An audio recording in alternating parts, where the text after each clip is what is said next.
Happy Sunday, everyone.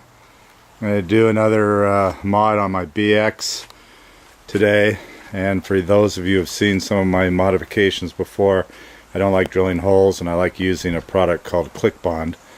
And what it is, it's adhesive bonded fastening. You can see here I've actually mounted a ammo box, turned it into a toolbox onto the FEL. I also mounted some golf cart mirrors, actually on both sides. Also added some lighting to the ROPS here, also using Click Bond, along with the attachment of the lights, also some wiring. And again, no holes, having to drill here, and it's a permanent installation. So today I'm going to add a fire extinguisher, and since I've got wiring coming down on one side, about the best location is going to be right along the passenger side, if you will, of my BX, and we're going to use a little bit different product today, and I'll show you that inside. Okay, those of you that saw my video on mounting the ammo boxes as little tool boxes on the sides of my BX might remember that I had a little bit of difficulty. I was using clip-on fasteners, and it was totally my fault because I struggled a little bit with my layout on trying to true position these clip-on fixtures. But now Click-On has a new internally fixtured part that kind of eliminates that on lightweight items, and I'll show you what I'm talking about here. First of all, the old type fixture is the external fixture with a throwaway type of a pressure application fixture. The new fixture actually is built into the part, and I don't know if that's focusing for you at all.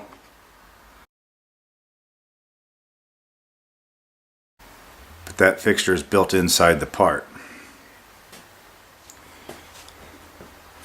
So now, mounting a fire extinguisher, so there's some lightweight bracket, you can actually pre-install the click bonds onto the bracket, not worrying about that external fixture getting in the way. And you can see it's a little bit wet because I've been outside in the rain.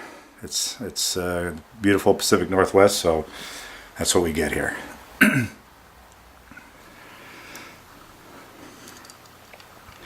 Now, after measuring the length of the stud that I actually need on this bracket, since the fire extinguisher is going to stick right up against the bracket, I want to cut these things so they're flush once I have the washers and nut on there.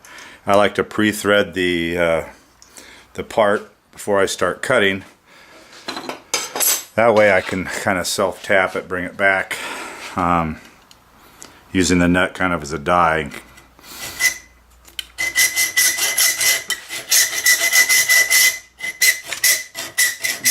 Crappy blade here, nice and rusty.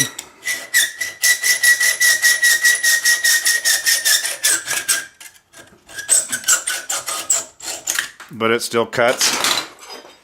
Take a little bit of a file on this thing. Just kind of take off a little bit of that burr, and we should be good to go. See how that threads back off. Threads just fine. So we'll put the washers on, install the bracket, and go from there. Okay, so I've installed the washer on both sides, the stud, and I also used a little bit of blue Loctite 242, just since these nuts don't have any thread locking ability. And then we'll go mount this thing, show where it's going to be, put some adhesive on the back side here, take these little tabs off that on the ends that expose a sticky back that's going to hold this in place, and let it cure. Okay, doing a little bit of a fit check here. I think I'm going to mount this thing right about here on this right side, and I see that it's lining up right about with this tape, so that'll be easy. Figure out where I want it to go. Just do a little bit of a solvent wipe here.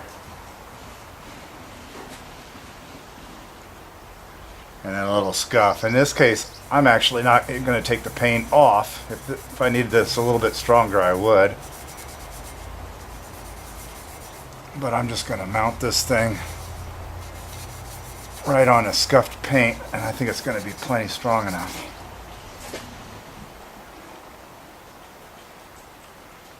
Go back and do another solvent wipe, just a little. Make sure it's good and clean. Rotate your cloth, and we're good to go. So now I'm going to take the bracket off.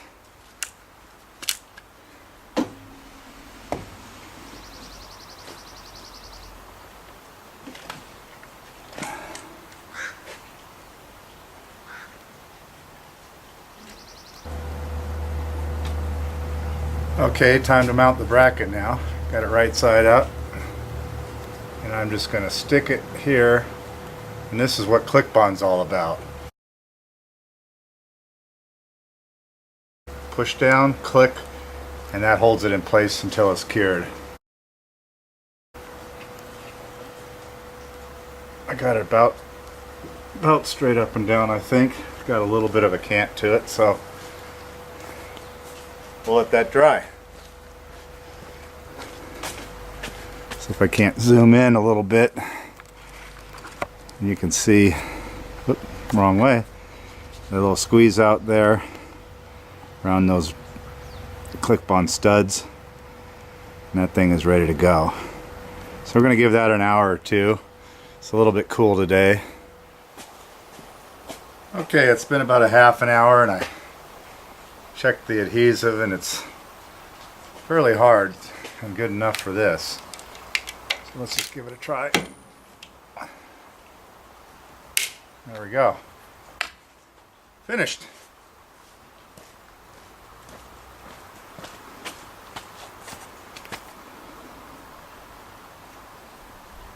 Pretty happy about that.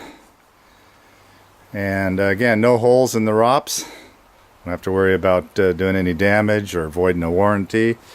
And you can connect your various items that you want to install without any holes. Take care.